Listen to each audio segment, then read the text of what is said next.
کہ وہ کیوں لے رہے ہیں؟ وہ کہتے ہیں کہ جب میں چیئرمین ہوں گا تو اس کا مطلب ہے کہ میرے مفادات کا ٹکراؤ ہوگا، اور ٹکراؤ اس تناظر کے اندر انہوں نے ذکر کیا ہے کہ میں چاہوں گا کہ پھر عمران خان، یعنی وہ کہتے ہیں کوئی بھی یہ کہہ سکتا ہے، ان کو بے شک یہ خدشات ہیں اور پتہ ہے کہ جب جو ہے وہ چھوڑنا نہیں ہے عمران خان کو، یا جیسے دبا کے رکھنے کی نجم سیٹھی بات کر رہے ہیں، اگر اسٹیبلشمنٹ کا اس طرح کا پلان ہے تو پھر اعتراضات آتے ہیں جو مرکزی لیڈرشپ ہوتی ہے تحریک انصاف کی، تو وہ متنازع شاید نہیں ہونا چاہتے، اور وہ سمجھتے ہیں کہ پھر جو ہے وہ میرا یہ مفاد ہو سکتا ہے کہ عمران خان زیادہ عرصہ جیل میں رہیں اور میں پارٹی کا چیئرمین رہوں، تو میں اس ٹکراؤ کو نہیں چاہتا۔ اب اس کا بھی ایک الٹرنیٹ سلوشن جو ہے وہ ظاہر ہے تحریک انصاف کی طرف سے عمران خان سے جب کل ملاقات ہوگی کچھ لوگوں کی، تو ایک نیا نام جو ہے اس تناظر کے اندر آ سکتا ہے۔ دوسری طرف نون لیگ کی ابھی آپ دیکھ رہے ہیں کہ حکومت وفاق کے اندر نہیں بنی، مریم نواز نے کل وزیر اعلیٰ بننا ہے، لیکن اس سے پہلے انتقامی کارروائیاں شروع ہو گئی۔ مریم نواز کو وہ جیسے عمران ریاض نے بتایا کہ سلامی پیش کی گئی ہے، چونکہ وہ تنقید کر رہے تھے مسلسل عمران ریاض خان، جن کو پہلے 4 مہینے جو ہے وہ اندھیرے میں رکھا، جیل میں رکھا یا کسی نامعلوم جگہ پہ رکھا گیا، اور اب دوبارہ جو ہے ان کو گرفتار کیا، اور بڑا بھونڈا قسم کا اینٹی کرپشن کا یہ کیس ہے۔ بے شک مقصد جو ہے وہ صحافیوں کو انتقامی کارروائی کا نشانہ بنانا ہے، جو اس پورا جو پلان ہے جس کے تحت عوام کے مینڈیٹ پہ ڈاکہ ڈالا گیا ہے، اس کو جو لوگ بھی ایکسپوز کر رہے ہیں، جو بھی شریف اور زرداری خاندان کی جو آئین اور جمہوریت پر حملے ہیں اس کو ایکسپوز کرتا ہے تو اس کو پکڑ لیا جاتا ہے۔ اب بڑی ایک کمپین چل رہی ہے کہ صدیق جان کو بھی گرفتار کیا جائے، اور یہ کون چلا رہے ہیں؟ یہ نون لیگ کے سوشل میڈیا ٹیم کے جو لوگ ہیں وہ اس معاملے کے اندر متحرک ہے، یعنی ان کو ایسے لگا ہے کہ ان کو اقتدار زبردستی دے دیا گیا ہے، فارم 47 کی ان کی حکومت ہے، اور اب پورا جو پنجاب ہے اور وفاق کے جو ادارے ہیں وہ ان کے ملازم ہیں، ان کے ذاتی نوکر ہیں، اور انہوں نے جس کی طرف اشارہ کرنا ہے اس کو اٹھا لیا جائے گا۔ بھئی آپ کی انہی حرکتوں کے خلاف پہلے عوام نے ووٹ دیا ہے، آپ کا یہ انتقام کی جو سیاست ہے،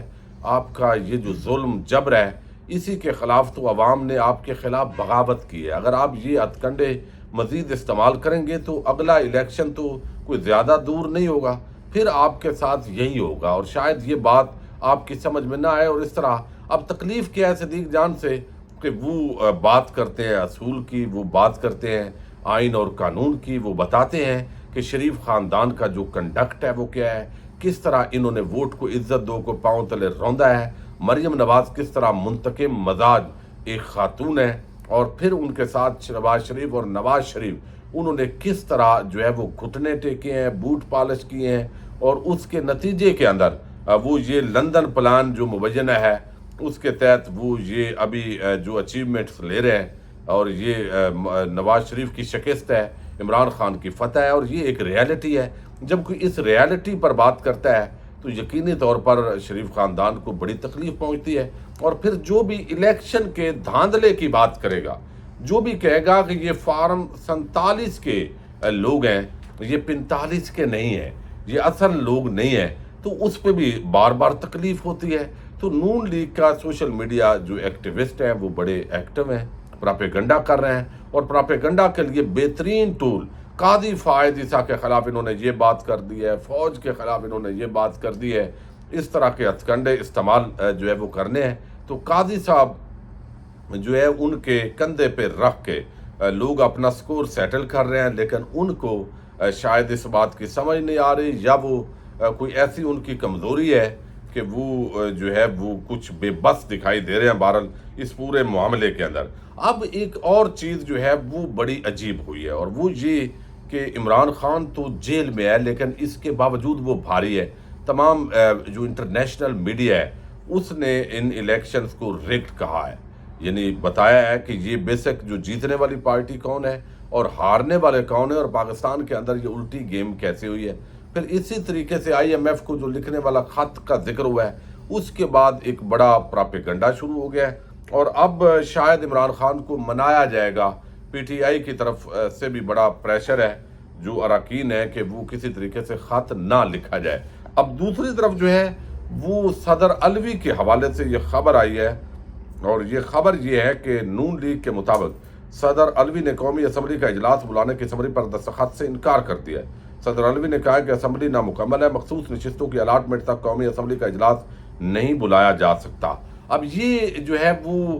بڑا معاملہ ہو جائے گا اگر صدر الوی اجلاس نہیں بلاتے، اور ان کا جو موقف ہے وہ بڑا اصولی ہے، لیکن الیکشن کمیشن چونکہ ایک بظاہر ملا ہوا ہے، وہ ایک پیج پر ہے، اور اس نے پہلے بھی اجلاس ڈیلے کیا جس کے اندر مخصوص نشستوں کا فیصلہ کرنا ہے، اور اگر مخصوص نشستیں صوبائی اتحاد کونسل کو نہیں دی جاتی تو لازمی بات ہے وہ باقیوں کے اندر بندر بانٹ ہوگی، اور آگے ان کو بھی پتہ ہے عدالتوں کے اندر معاملات جائیں گے اور یہ سارا کچھ ہوتا رہے گا۔ تو اوورآل ہماری جو عدلیہ ہے وہ بھی کمپرومائز نظر آ رہی ہے، اسٹیبلشمنٹ ہماری آلریڈی اس کا جھکاؤ نظر آ رہا ہے، باقی جو ادارے ہیں وہ بیوروکریسی بے بس نظر آتی ہے، وہ ایک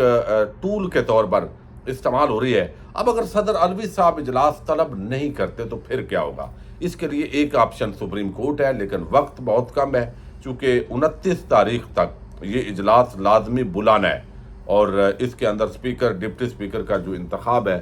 وہ ظاہر ہونا ہے، اور اگر یہ نہیں ہوتے تو پھر چیئرمین سینٹ کی خدمات لی جا سکتی ہیں، صدر الوی کو رخصت لینے پہ مجبور کیا جا سکتا ہے، اور یہ ایک نیا آئینی بحران بہرحال جو ہے وہ جنم لے سکتا ہے۔ پہلے جس طرح صدر الوی صاحب کے جعلی دستخط کیے گئے تھے اور اس کا ایک پنڈورا باکس کھلا ہے، کوئی اس طرح کی دوبارہ گیم بھی ہو سکتی ہے۔ تو مختلف جو آپشنز ہیں اس پر نون لیگی جو ہے وہ بھی غور کر رہے ہیں، اور اس وقت بڑے سیخ پا ہیں اور بڑے جو ہے وہ غصے کے اندر ہیں۔ اب معاملہ وہی ہے کہ اگر یہ چوری ڈکیٹی کی حکومت لینے کے باوجود اگر آپ ڈیلیور بھی نہیں کر سکیں گے، آپ کو لوگوں نے سلیکٹ نہیں کیا، الیکٹ نہیں کیا، آپ ایک قبضہ گروپ کے طور پر پاکستان پر رول کر رہے ہیں پنجاب کے اندر، وفاق کے اندر، تو اس کا کیا امپیکٹ ہوگا عالمی دنیا کے اندر، کیا عزت اور وقار رہ جائے گا؟ یہ معاملہ شاید سوچنے سے زیادہ ہمارے طاقتور حلقوں کو عمران خان کو فکس کرنے کی اور ان سے انتقام لینے کا شاید زیادہ وہ ٹینشن ہے۔ تو آنے والے دنوں کے اندر جو سوشل میڈیا پر بہت سارے جو لوگ ہیں ان کے خلاف جو ہے وہ ایکشن ہو سکتا ہے قاضی صاحب کے کندھے پہ رکھ کے۔ لیکن کل جاتے جاتے ایک خبر آپ کے سامنے رکھ دوں، جو تھانہ ٹیکسلا کے اندر ایک ASI نے بزرگ خاتون پر تشدد کیا تھا، جو انتہائی گھٹیا کردار کا مالک تھا، اور اس نے اپنا آپ دکھایا، تو اس کو کل معطل کر دیا تھا CPO راولپنڈی نے، اور اب یہ بتایا گیا ہے کہ باقاعدہ طور پر اس کو برخاست کر دیا گیا ہے، نوکری سے نکال دیا گیا ہے۔ یہ بڑا اچھا اقدام ہے، اور لوگوں کے گھروں پہ حملے کرنا، اس طرح عورتوں کی تذلیل کرنا،